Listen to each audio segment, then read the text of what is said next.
Good afternoon, folks. Thank you so much for joining us today for Intro to Leadership, the practice of leadership for nonprofit organizations. We are excited to host this session as a part of our Integral Intro series, where we cover foundational areas of nonprofit management. My name is Sandeep, and I am the Manager of Education here at IntegralOrg, and I will be hosting today's session. You can reach me in the chat at any time. I'm here to support you and your participation today.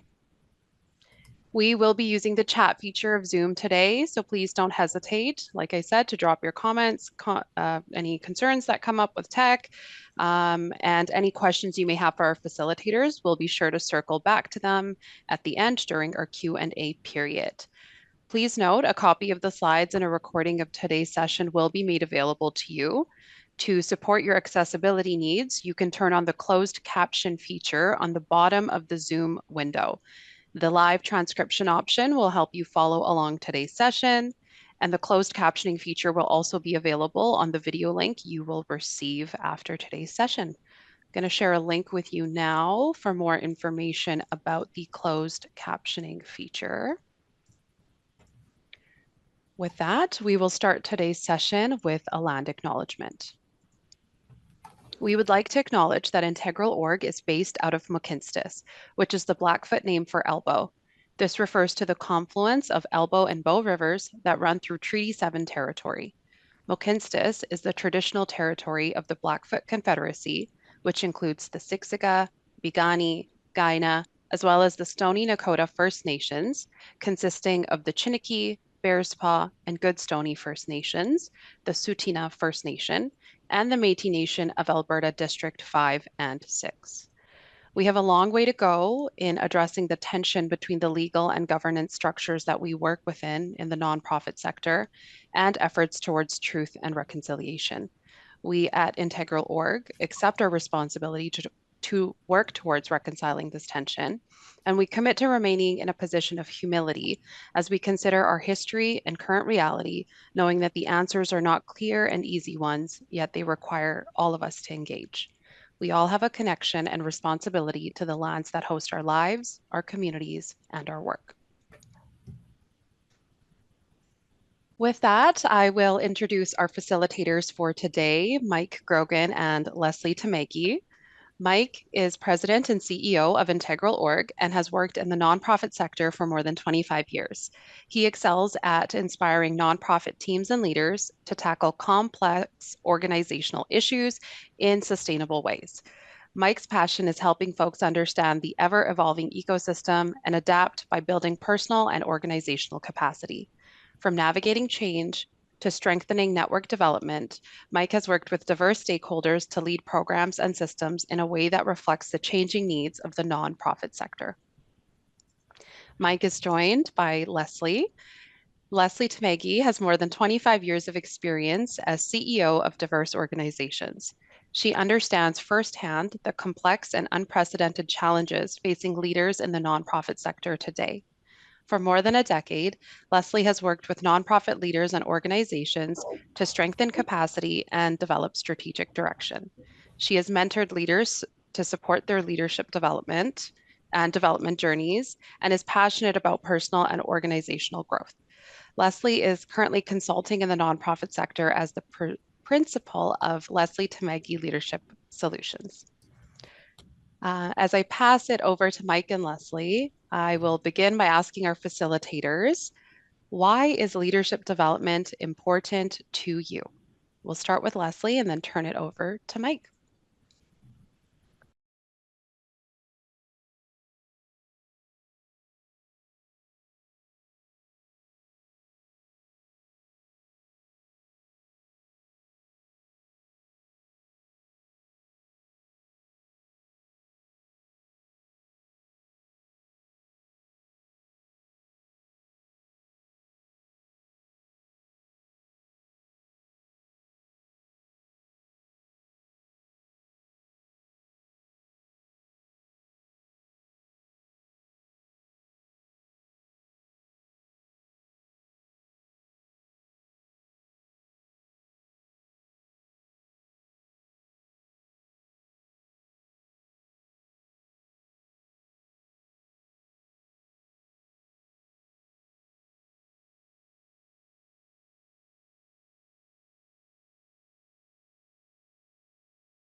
Oh, thank you. I love how both Leslie and I have in our bios like 25 years, and that number hasn't changed in the last Yeah, I was just 10, thinking that 12. too. I should probably Well, update that. update that. I don't know. We'll go back.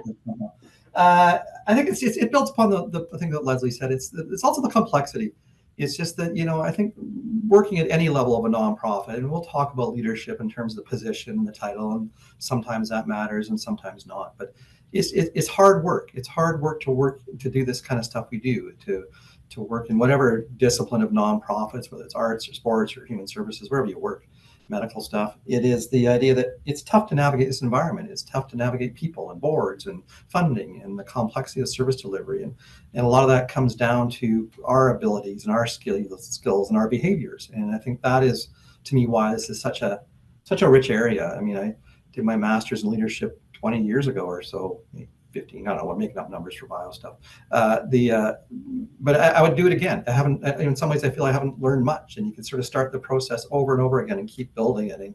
And as the world changes and you change, I think it is something that always evolves and is always needed in terms of what we need and how we do our work. So yeah, great question. Thank you. I'm going to start us off with just a few just general thoughts about leadership here. So today we're going to talk about, just um, what leadership is, and we probably won't define it a bit. I'll give you some definition, but to set some context around it, why we're doing this kind of work, why it's needed in the sector. We'll talk a little bit about the domains of leadership. By that means there's different ways to sort of understand leadership, and leadership of self, leadership of an organization or a team, and then leadership in community. Probably a little less on that last one, but certainly a lot on those first two, and that's where we sort of spend a lot of our time. So we'll walk through some of the things about that. We'll talk about some of the myths of leadership, and Leslie will walk through some ones that are sort of well known and some that might surprise you a bit. And then just how do you develop your leadership? And this isn't necessarily about IntegralOrg and the work that we do. No, it's a part of our work. But there's lots of ways to do this. So hopefully there's some takeaways for you.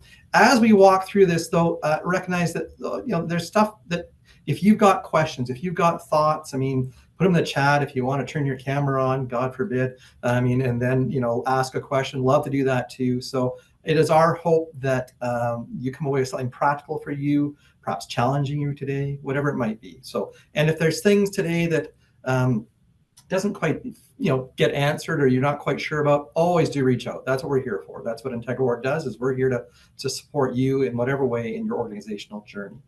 So that's it. So today we're going to talk a bit about why, and there's a lot of reasons to frame why. And our work at IntegralOrg is sort of based upon helping organizations get from where they are today to where they want to be in the future. And that can happen at the whole organizational level. It can happen at the individual level. So leadership is part of what we do. It is a part of what we see as a core aspect of this integrated model of services that we put out there.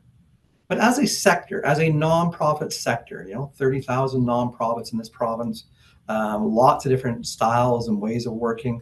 But overall, there have been, I think, concerns for years that we don't have the quality of supports for leaders. So there's a couple quotes here. The first one from Betrayal, it's a fundraising consultancy, did a review of literature, leadership development in Canada. And their thought was a lack of leadership quality and quantity in the sector currently prevails, that there's simply not enough good leaders out there. And I just want to qualify that a bit. There are some great leaders out there, and there are some great leaders on this call today. It is that it's just maybe not enough. When we talk about the number of leaders out there, we talk about the shifts that are coming. There's some that are longer term, that there's retirements. Folks aren't entering the sector as much as they used to. People aren't staying as long as they used to. One of the challenges of leadership development sometimes is, I could build up my staff to be leaders, but then they're going to go somewhere else. And that takes a different mindset to know that's the reality. But the idea that we may not have enough high quality leaders to do the work we want to do and to make sure our organizations are effective and sustainable.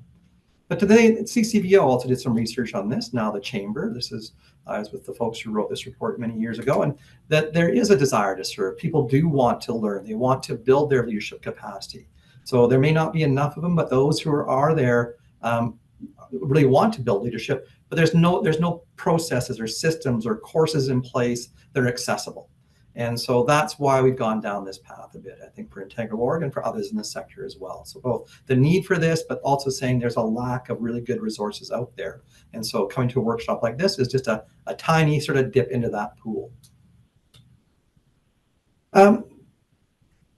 And so, yeah, we just need to sort of, Trial goes on to say that we need to sort of work on this. This isn't something that we can just sort of do a webinar or read a book or two, or do it sort of piecemeal, that there needs to be a concerted effort towards building leaderships. And that's going to take a lot of different activities. That's no one organization, that's no one funding body, it's no one government entity.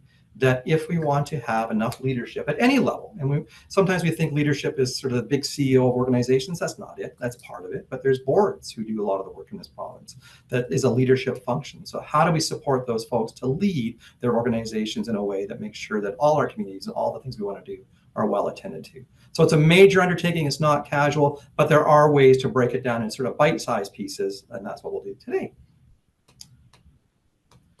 I like this quote. You're going to hear about these folks a lot today. We'll usually cite. We always cite where we get materials from. So if you want to go look stuff up, this is from Kouzes and Posner. These are a couple of guys who, I wouldn't say they wrote a book, even though they've written many books. They have a body of knowledge called the Leadership Challenge. And why I really like this body of knowledge is it's ongoing. So over a long period of time, they interview or survey people. There's tens or hundreds of thousands of people who have sort of gone through their survey and said, what do we know about leadership? What do we value about leadership? So we're going to ask you about that in a second. But they preface it this way, saying that leadership is about the future. It's about how we as individuals and how we as organizations and how we as leaders of others move from where we are today to some point in the future. So as Leslie said, it's an interesting day to talk about leadership. It's an interesting day to talk about the characteristics of leaders and those we admire and maybe those we don't quite understand, perhaps. But I want to ask you folks this. I want to ask you a question to say, and you can put this in the chat if you would, please, to share your thought. What value, trait, or characteristic do you most admire in a leader? No right or wrong answer here. Well, we'll see. Maybe there are. Hard to say. The idea that, what do you think is most important in being a leader in a nonprofit organization? So throw your answers in the chat. I'll try and pull some out here and see if they align with the right answers. That's not true. There's no right answers. That's the wrong thing. That's what I need to be looking at there. So anything pops up, it'd be great to see. There we go. Leading by example. Fantastic. Let me just scroll through a few other things here. Honesty, wonderful. Empathy, oh, Tanya, where'd you go? Yeah. Dedicated, lead by examples. Transparency, yeah. Honesty, fantastic. There's a lot of ways to frame this, and you sort of see some themes coming up there. I'm going to pull up some traits from the research here about what other people perhaps see. Accountability, fantastic. Thank you, Rebecca. The idea that honesty, and I think that popped up a couple times at least in the chat there, that honesty, being forward-looking, being competent, are the top 4 are most admired traits. So that might not be how you define admire, might be a bit different. But what's quite interesting is that what the least admired traits are is being intelligent, cooperative, dependable, ambitious, which are all good things. Like, no one's saying you shouldn't be intelligent or cooperative or dependable or ambitious. But they're saying that's probably not that's not what attracts us. Those aren't necessarily the abilities or the characteristics, I guess, that attract other people. So, I mean, I think it's an interesting one. The idea of the most ambitious person isn't the most admired person. They may seem like that. There may be short-term kind of things out there that say somebody who is, very active on social media or very, present, and they may want to crave that role or do crave that role. They may not be the best leader. So there's a lot of myths about leadership that I think we'll get into later on. But as we start to think about this, there's not right answers here, but the things that are very much human-oriented, that honesty or forward-looking or that inspiring, are very much the heart of leadership. A couple definitions. If you were to go to any bookstore, if people still go to bookstores, or just Google something and say, leadership theories or leadership nonprofit, any type of leadership, you're going to get like 12 billion different options. I would say it's probably one of the most written upon and researched and sort of, people putting ideas out right and left about what leadership is and what it isn't. So no shortage of leadership quotes or ideas, what it is, no shortage of ways to develop it, but it is very much a personal journey. So what fits you might not fit somebody else. This one from McKinsey, sort of big consulting firm out of the States, has got some interesting pieces to it too. That leadership is a set of behaviors used to help people align their collective direction to execute strategic plans and continually renew their organization. Why I like this definition is it sort of puts in 4, I think, really fundamental aspects of leadership. Yeah, it has that it very much is a It's a very much a team thing. That it is this is getting something done. It is to help people align their collective decision or collective direction. Sorry, you don't lead alone. There might be a very personal aspect to leadership, but it very much is a team game. But it's also about getting things done. It is about how we execute, how we change the world, how we build our organizations, advance our strategies. It's not just leading people for the sake of being together. This is to get stuff done. There's also this learning aspect too, that last bit. How do we continually renew our organizations? And I think that can be broadened out a bit beyond organization. That how do we renew ourselves as well? So the idea that it's a team game, it's getting things done, but that's also the idea of reflection and learning and constant growth before all that. And the opening line, I think, is really important too, that it's a set of behaviors. It's not one thing. It's not just honesty or ability or being transparent, all the things that are listed. It's a set of behaviors that integrate with each other, and they change over time depending on where we're at. So that's kind of more of a technical definition. The next one, I think, is a bit more inspirational one. I like this one a lot too. That leadership is the art.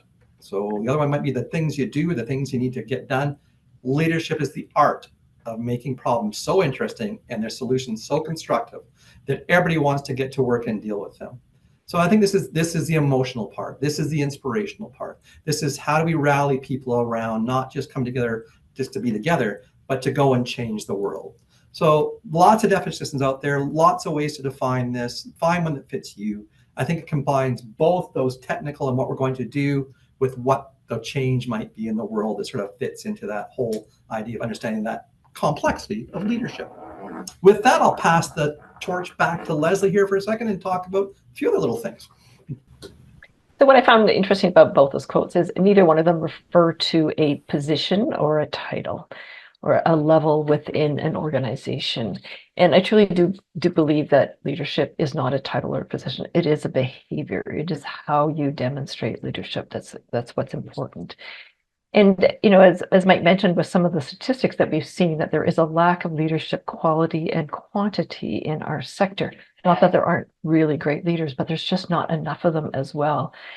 And what happens, of course, is people get thrust into leadership positions without adequate support or training or, even any kind of intentional way to develop their leadership skills further. And that's just not fair to folks. So how do we address this?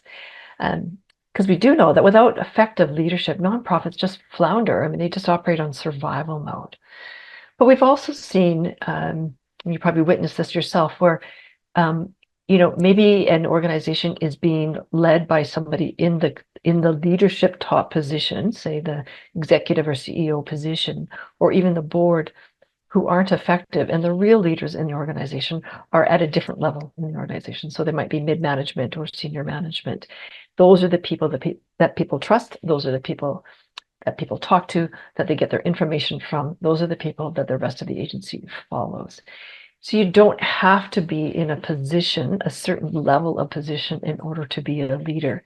And why this concept is really interesting to me is that it means that you should be developing or can be developing your leadership skills from anywhere in an organization, because you can lead up, you can lead across, and you can lead down. So all of us can be working on our leadership skills regardless of the position that we hold.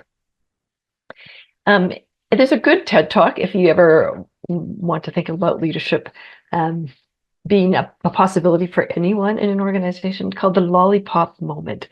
And it's just a lovely little story that talks about how anyone can be a leader. So they said you don't have to be in a certain position or have a certain title in order to be a leader. Obviously, some positions have more power, but because of their job descriptions or the functions or responsibilities or authority granted to them. So boards should be leaders in our sector, because they are ultimately responsible for the organization, and their job is to govern. But again, those are two different things. Also, the concept of management versus leadership. And I would argue those are two different things as well. They may overlap in small organizations.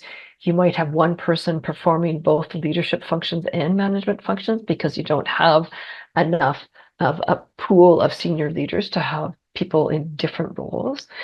And you can be a great manager and a great leader. You can be a great leader and not a great manager. And so I think they have different skills. To give you an example, some leaders are extremely visionary, and those are the people who can really articulate where the organization is going, but they need people around them to implement those plans, to implement those visions. And I've seen this in action where people are just incredible visionaries. But I said to one of them, every once in a while, as the parade marshal, you need to turn around and make sure that people are actually still following you, and that what you're envisioning is actually getting put into place, because that's how you're going to make an impact. So, it's interesting to think about the difference between leadership and management. Both are very important. You can be both, but they do require some differences there. So let's talk a little bit about leadership and how we have framed it. We've done a couple of leadership development programs now, and we've tended to think about leadership in three different domains: leading yourself, leading an organization, and then leading within the community. And we're just going to walk through these in a bit more detail. We talk about leading ourselves. Leadership is a personal journey, and hopefully we are all continuing to improve and strengthen our leadership skills. And as I said, it can be hard, it can be painful, it can be overwhelming, but it also can be very joyful and a privilege. Your potential to make an impact on the people that you work with and the individuals that you might serve. So nobody's a perfect leader, though, and so how do we start to think about leadership and be intentional about how we develop it? And one of the most important things about developing your leadership skills is this business of being self-aware. As Aristotle says, knowing yourself is the beginning of all wisdom.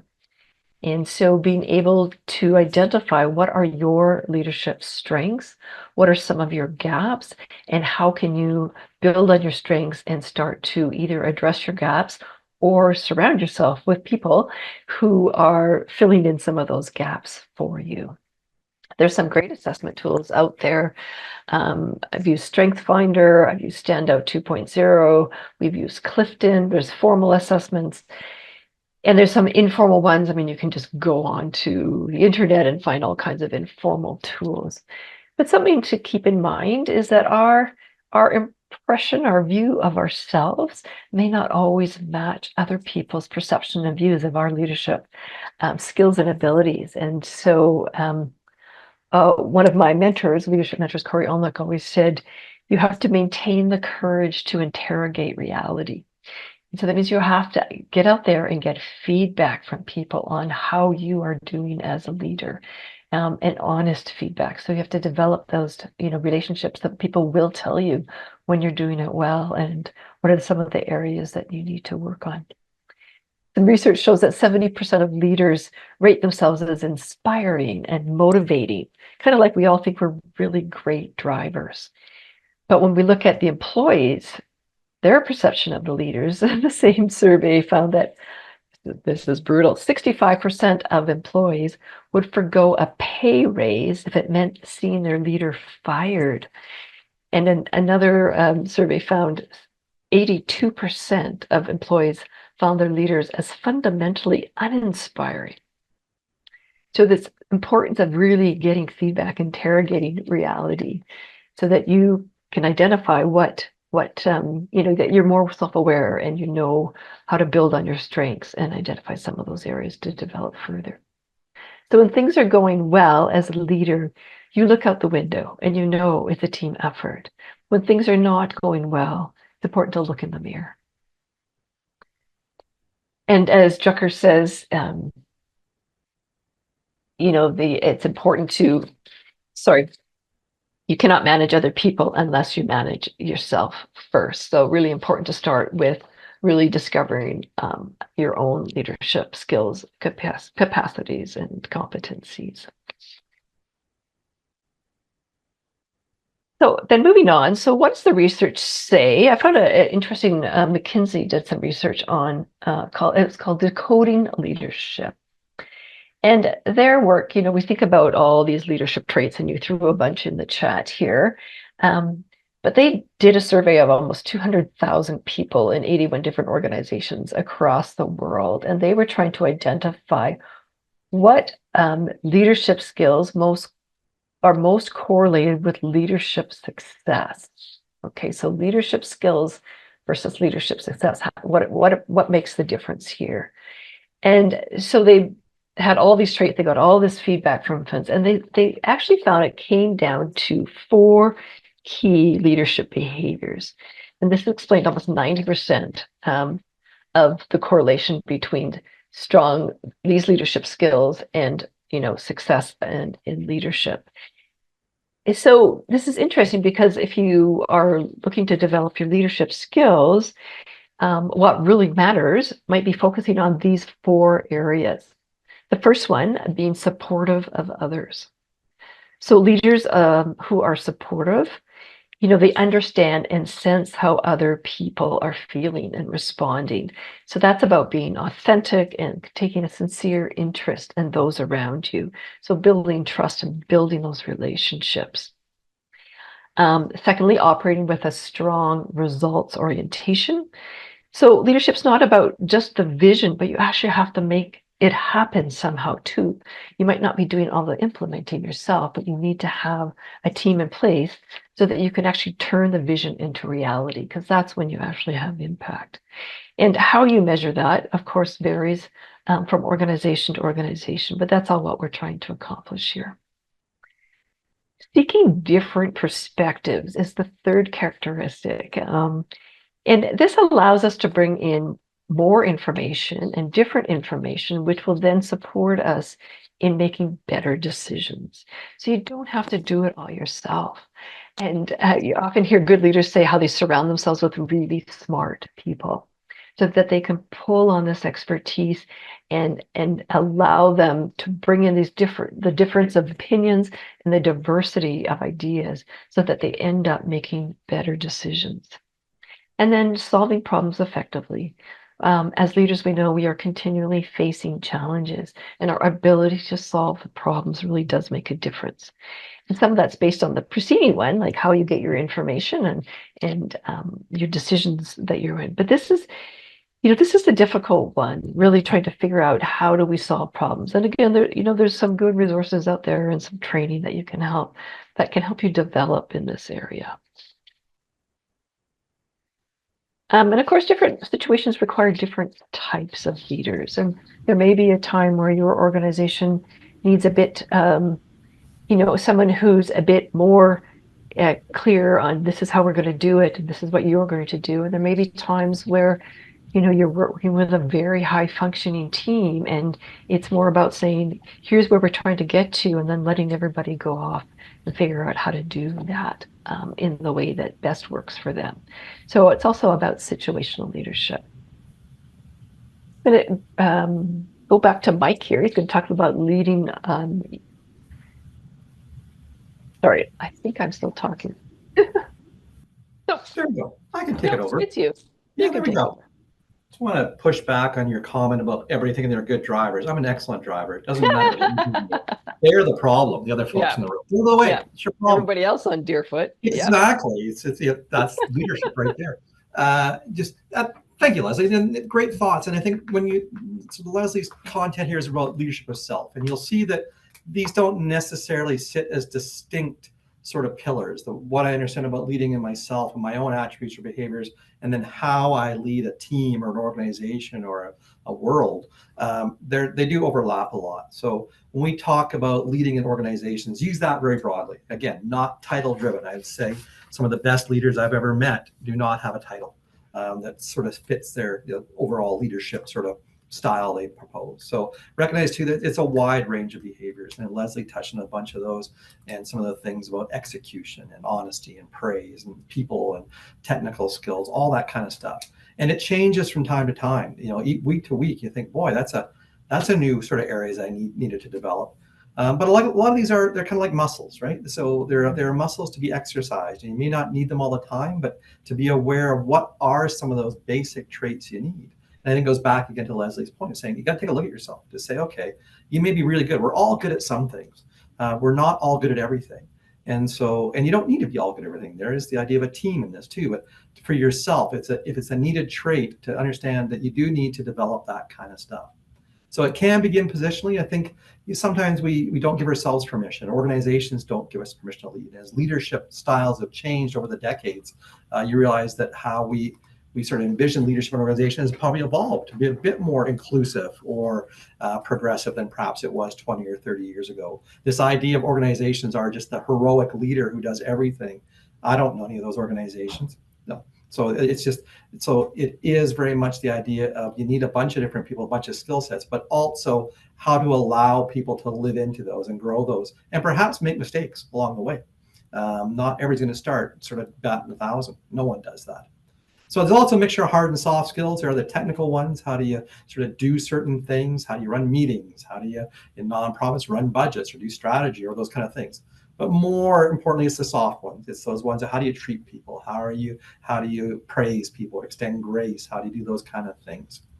All right, moving on then. We're going to talk about going back to, this is again from the Cousins and Posner stuff and in their leadership challenge. And they sort of boil this down to, a few, I'd say 4 buckets of work. Again, does intersect nicely, overlap nice with the stuff that Leslie said, just about how we lead others in some ways, how we lead organizations. So the idea is modeling the way. And I think that came up in the chat a couple of times there. And we asked you what the traits are there.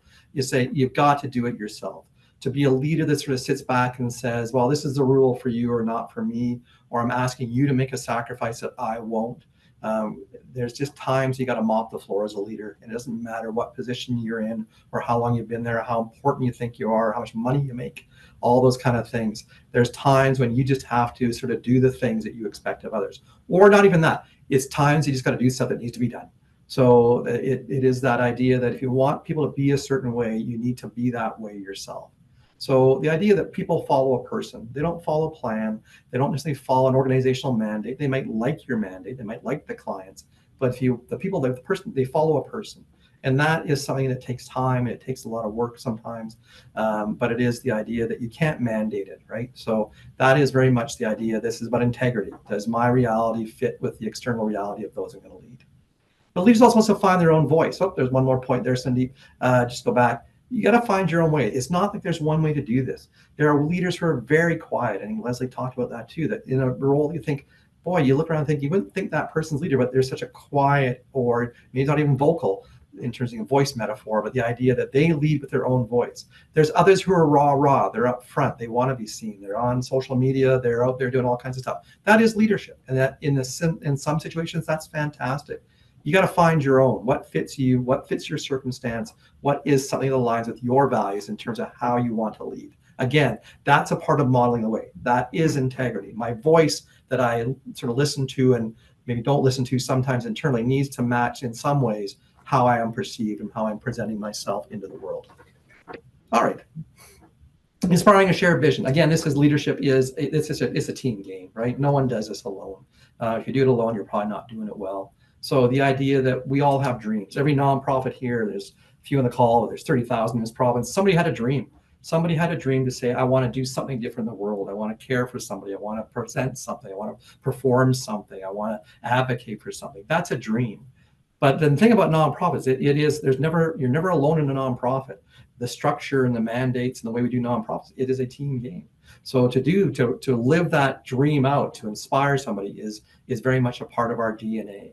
So the idea that, that shared leadership, how do you transfer your vision, a singular vision, to others to map it, to take it even beyond what you might want to do, is very much the part of inspiring people. That's very much a part of leadership. And I say in the long run that eclipses heroic leader. I mean, over time, you might have some sort of heroic, the single founder kind of thing that gets you started. Over time, this very much does need to be a lot more of a bunch of folks.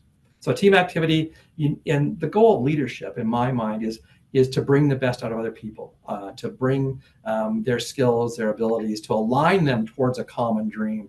But it's not about mandating it or saying, just follow me. It's about getting the folks to go that direction. And that's that compelling piece of leadership.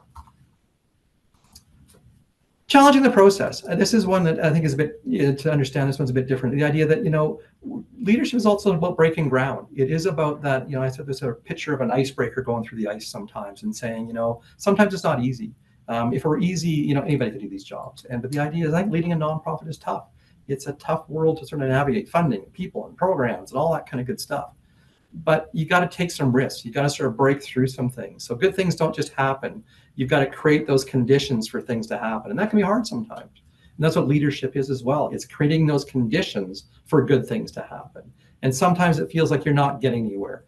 Sometimes it feels like we're just pushing up against this ice floe and it's not going anywhere. That still isn't important. That is making that challenging process, something that someday hopefully will manifest itself. And sometimes challenging the processes go wrong. Sometimes we do the wrong things. Sometimes we think this is a course we should have gone in, a new direction we should have laid, and it doesn't work. That's okay. That's not a failure. I think we need to sort of take away some of the failure stuff in language and about leadership, and the idea that trying new things is never wrong. It's how we learn and adapt and go from those places. Because without challenging the processes and ways of doing things, we don't tend to move. You tend to stagnate. So it's not about just a bunch of new ideas, though. That's the nice thing, look at any funding application and think about the number of ideas that pop up on a project.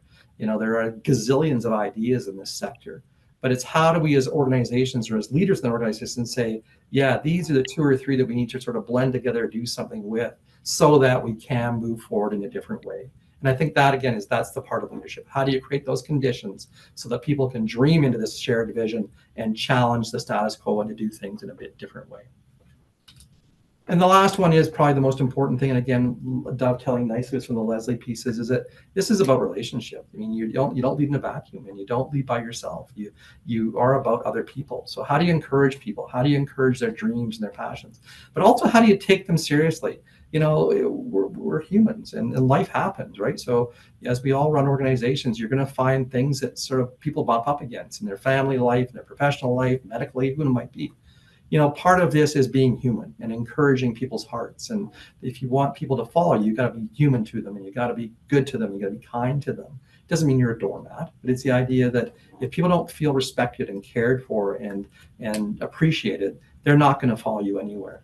So creating that culture of appreciation, that's tough when you get busy, for myself anyway, when things get busy, or I got a million things on my calendar, or I'm stressed about something and I focus my own world. It's hard to be appreciative. It's hard to say, today I need that intentional step of looking out beyond myself and saying, despite all the stuff that's sitting here that I'm not doing today, there's a lot of things to be grateful for. And that's what I was struck in the dynamics of the last 12 hours. There's still lots to be grateful for. There's lots of things that I can do to build my community, even though there's confusing things perhaps happening elsewhere.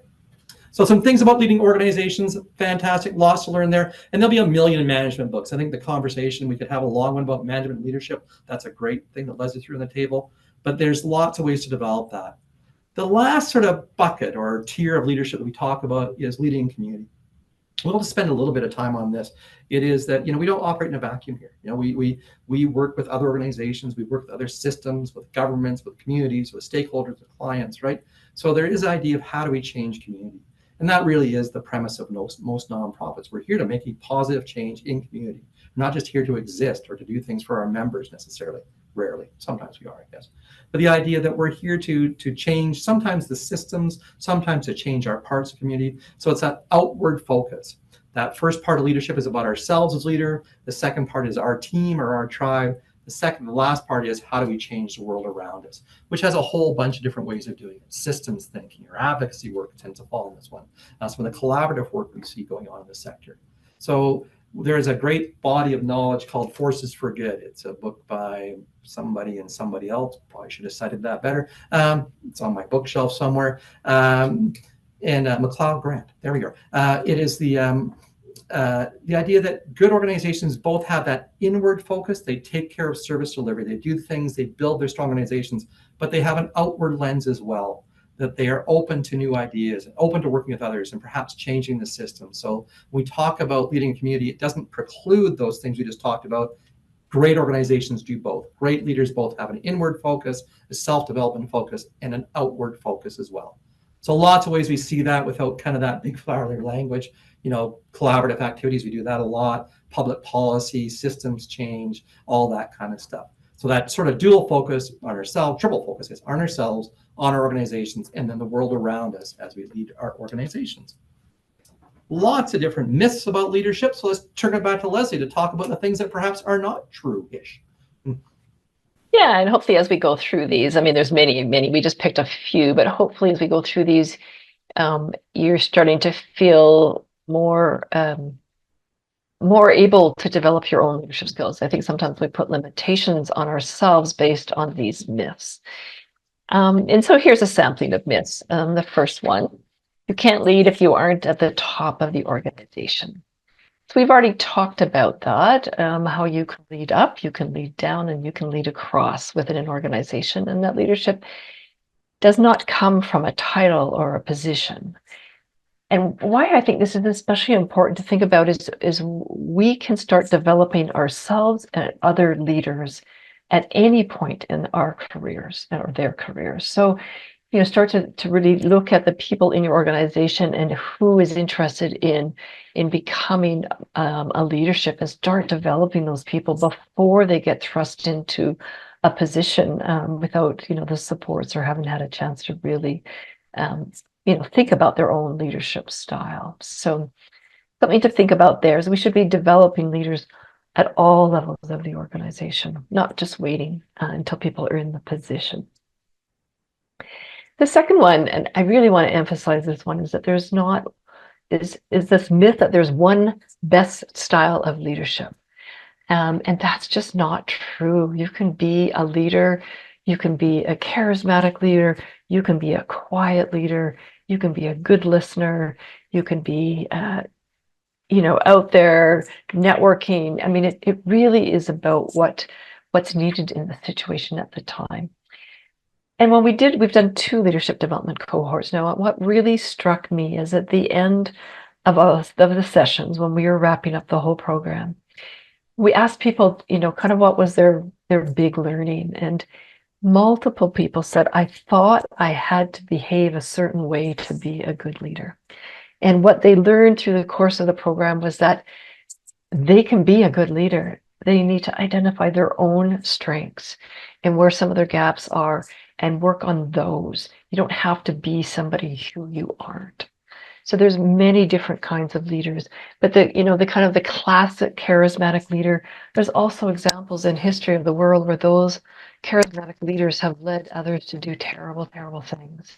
And so there is not one way to be a good leader. Everybody can be a leader, which leads me to the third myth, that leaders are born, not made.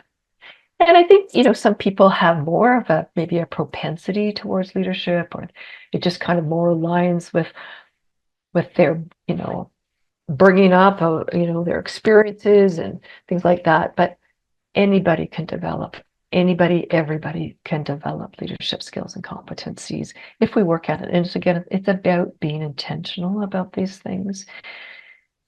The fourth one, that leaders require confidence. And, I actually really used to believe this. And then we did some interesting work in a leadership cohort that we had where we talked about competence and confidence. And we thought if you were more competent, your confidence would go up. That seems to be logical. But what we heard from folks and what we saw through the assessment tools that we're using is that as people's confidence grew, their competence increased. So it was actually the reverse of what we had initially thought.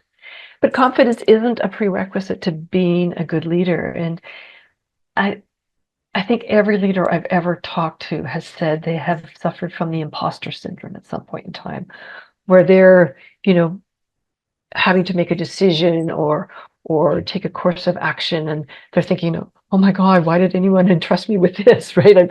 I'm not this person. I'm not the leader that needs to be doing this. And so we all suffer from imposter syndrome sometime. And that's about confidence, but that's not really correlated to your leadership skills and capacities.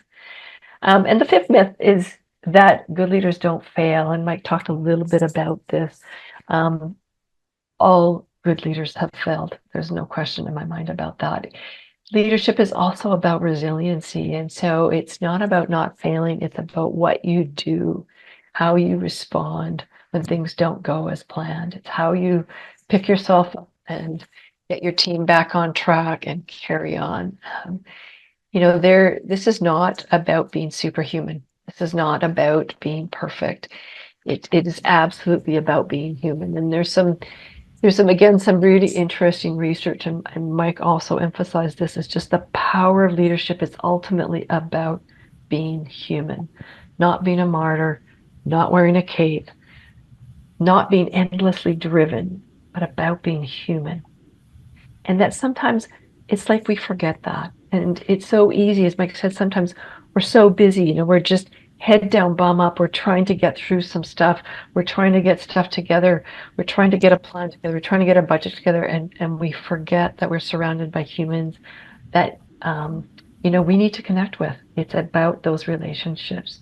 So, some things to think about being personal, to open up, to let people see that you are human. And when we make decisions that impact others, really to appreciate that, to think that through.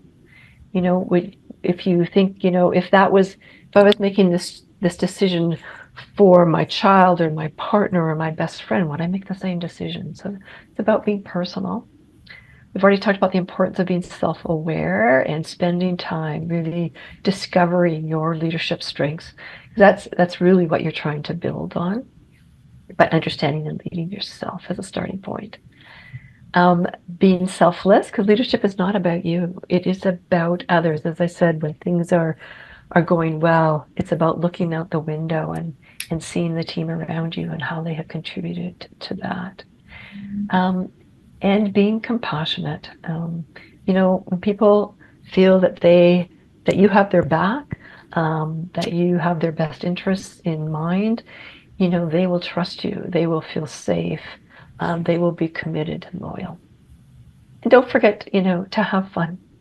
It can be a hard journey, but, we're all here because we are passionately engaged in our sector. It is important, sometimes to just have fun. So ultimately, it's about human leadership. Human, kind, be both. That was a great title of that article. Why do managers forget they're a human? So as I said at the beginning, there's a million different books out there. I think Sandeep put the one that I had mentioned sort of poorly in my last one. She's fact checking things in real time, so that's always nice. So Forces for Good was the book. So wonderful to have that there. Again, lots of ways to do this. And so the question that arises, and this is just tip of the iceberg of the thought behind leadership, probably really, and obviously weighted towards what Leslie and I value and our beliefs and our sort of thoughts around leadership. You're seeing lots more human stuff, lots more sort of soft and people skills. There's a whole range of stuff on more technical skills, maybe the more management side of things. Again, endless numbers of ways forward, endless theories, and you're never going to master this. You're not going to get them. You may get a master's in leadership as a degree, but you've ever mastered leadership. You may get a master's in business administration. You've never mastered it in that sense. You've got a title and a diploma. You learn some things, but in many ways, that's just a step along the way. So how do you do this? And again, this is super just truncated, but some different ways to go about this. So the first is, this is your own self-directed. And it probably, no matter what you're going to do, it all starts with being self-directed in some ways. So you may sign up and do a master's course or a cohort somewhere, or a day long or a webinar like this. But at some point you decided, I want to learn something about leadership. I know that I've got something to understand about myself, about this whole world. So it's all self-directed in many ways.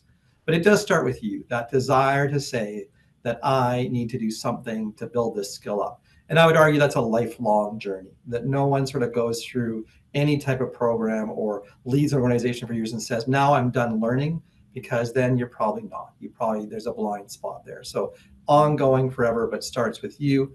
There's lots of ways to do this though. So you don't have to sort of go and do the big, executive ed course for 50 grand. And most of us probably can't afford that kind of stuff anyway. But you can use things like assessments. Leslie talked about a number. Clifton, we use Clifton in some of our programming, which is a really wonderful one. There's millions out there. Some are expensive, but some are not too bad though. I mean, there's some that you can sort of for a few bucks here and there, and there's free ones. Sometimes you get what you pay for. But what they do is they sort of reflect back to you things about you. So however you use them, it really is the idea of something that assesses, and what you do with that is up to you. But it holds that mirror up to you, as Leslie said, that the idea of saying this is something about you. And sometimes it's surprising.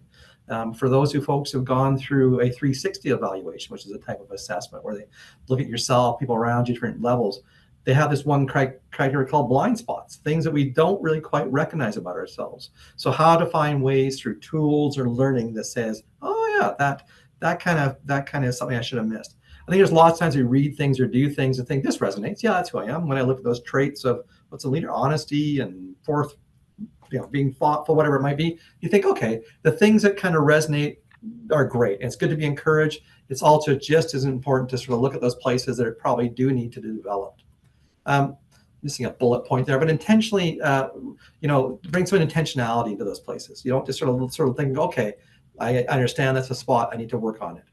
But the sharing your dreams, as Leslie said, she went and talked to 100 people about leadership, and not just about in the sector, but I'm sure about herself too. And to say, okay, what do I need to do? And that's really important. That's hard. It's hard to do sometimes. So you sort of venture into folks and say, tell me to really think about what I'm doing. That takes some courage, and that takes a trust, and that takes a relationship. But it's so, so important. I mean, to do things alone is challenging, but to do it with some people around you that you care about or care about you perhaps, or are honest with you, is a really big part of it. So lots of ways you can do this. These things aren't just sort of episodic. I think you can do these things over time for your entire life to say, tell me a bit more what you see in me as you watch how I do my work. There's other ways to sort of guide you through it. So if you're not going to be self-guided, there's things you can do. We do this as Integral. We're going to talk about one of the programs we have here in a second, but even for smaller groups, we'll come in and work with your organization and say, can we do some work for you? Can we help you get from here to there? Can we help you understand who you are? It doesn't have to be a month-long or 6-month-long program. It can be just a workshop here and there. The Rosé Foundation, for those in the arts, sponsors the Rosé, the Executive Arts Leadership Program, combination with the USC, I believe, in that one. So good sources that way if you're in that kind of sector. Thriving Nonprofits has some great resources. These are local ones that are out there. If you want to go a bit bigger than that, there's university, post-secondary does a lot of this work. Royal Roads has a Master of Arts in Leadership, cohort model, blended, mostly online, so you can do it from home if you like. Mount Royal University has a certificate, and Athabasca leadership one too. Lots out there, right? Very few that probably focus on nonprofits, and sometimes that's good and sometimes not. I think sometimes it's good to sort of extend ourselves beyond the sector to learn from folks in different environments or different ways of being. That's really healthy. Other times you kind of want to be with folks who understand the things that you're doing and things that you're wrestling with. And that was why we had created Elevated Leadership. So this is one that Leslie has spoken about. It's got some roots that go back many years, but for us at IntegralOrg, this was a part of our plan, was to bring this into being. We ran our cohort last year, and for some of you, and perhaps on the call or someone watching the video here, you were signed up or wanted to sign up for the session that should be running today, but it's not. Not due to our own sort of decisions, it was due to a bit of a funding adjustment from the Alberta government. Let's put it that way. Yeah, call it an adjustment. We got a whole bit of a curveball in the summertime with the Alberta government. Within a few hours, shut down a funding program that sponsored this kind of learning, which is too bad, not certainly for us, but more for the sector and those wanting to come. It is our hope, though, and is our, we'll say hope, and maybe it'll become an expectation, that this funding will be replaced. And so we're watching for April 1st quite closely here when the new budget comes out. We'll likely know a little bit before that, and to see, is there some support from the Alberta government? And why this is nice for us, just to be totally transparent, was that it was a 2/3 reimbursement. So that we would offer, this one's a 5-module over 6-month kind of program, full days. It's a pretty major program. And to have the government sort of pick up and subsidize the cost was really made the economic model viable. So that's what we're sort of looking to bring back, is to hopefully that will happen. We will send out a big announcement sometime in the new year if we see anything like that happening, and we'll move pretty quick. So our elevated leadership is based on a cohort model. It is saying that the wisdom is in the room, and we sort of set up some structure and some ways of learning, but really it comes from the conversations we have. There's no magic from the front. There's no PowerPoints like you're getting today. It's kind of, for us, a challenge to sort of work without a safety net, with falling back on that. No videos. It's a lot of just people working through exercising, having conversations. Yeah, doing goofy stuff as well, because that's part of leadership. Why not?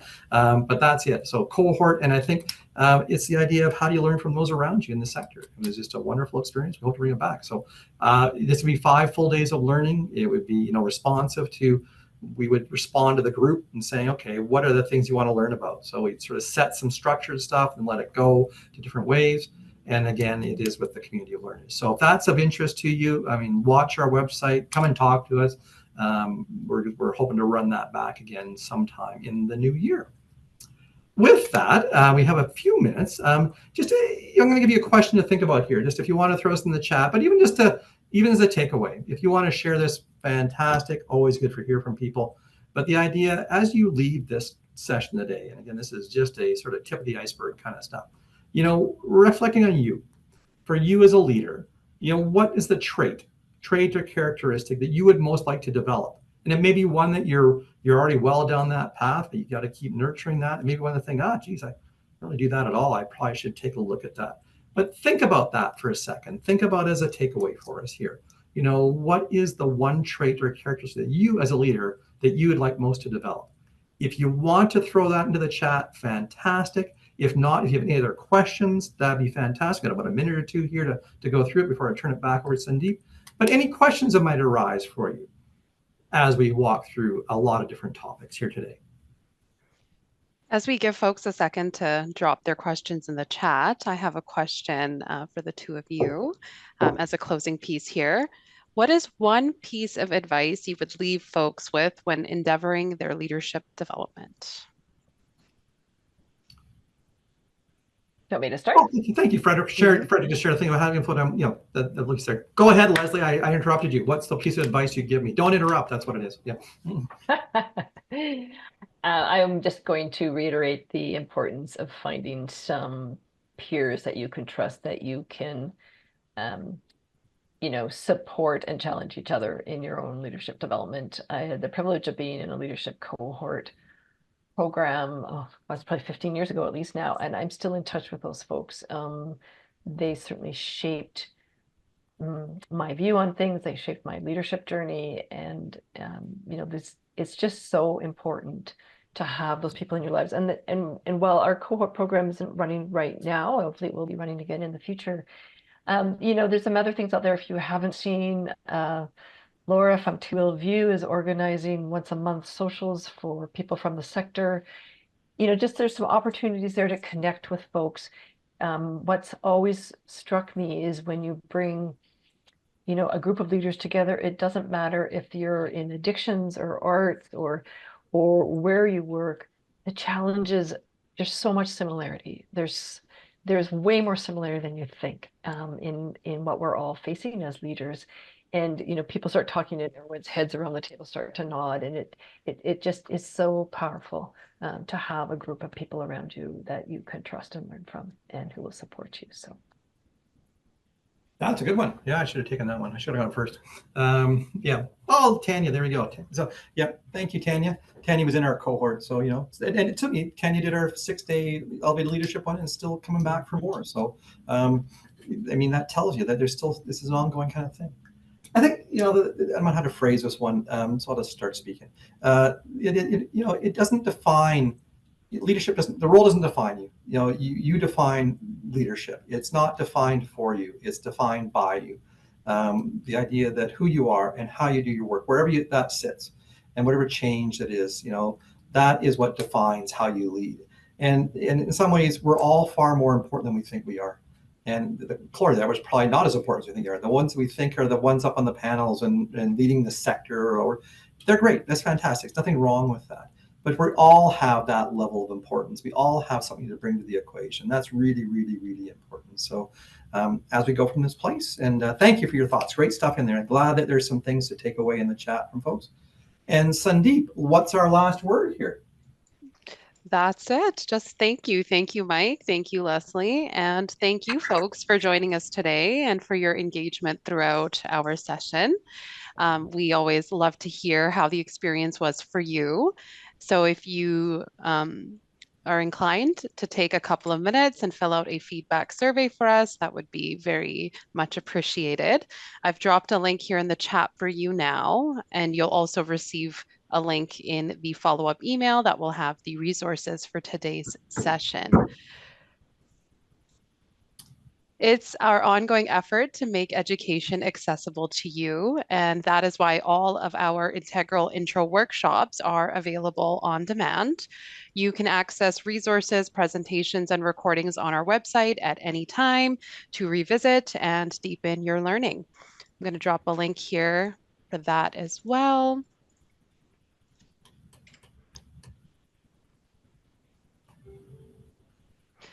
And we recognize that sometimes the questions you have may need a more in-depth conversation about your organization. For more specific support, we encourage you to access one of our free problem-solving services. So this could look like a short phone or video consultation or a 1-hour problem-solving session called a clinic. These meetings happen between your team and one of our IntegralOrg experts. Clinics and consultations are a part of our mission to educate and support Alberta nonprofits. So we're here to help. This is the work that we do. Do not hesitate to reach out by giving us a call or an email or going over to our website to get more information about that. IntegralOrg is a capacity builder and nonprofit ourselves. Our goal is to equip you with the knowledge and support you need to do your best work. We work in many core areas, including governance, strategic planning, risk management, legal compliance, financial management, leadership development, and more. We work with nonprofits at any stage of their life cycle and use a multidisciplinary approach to address your most pressing concerns. Thanks again for joining us today, folks. We appreciate your engagement and hope to see you sometime soon.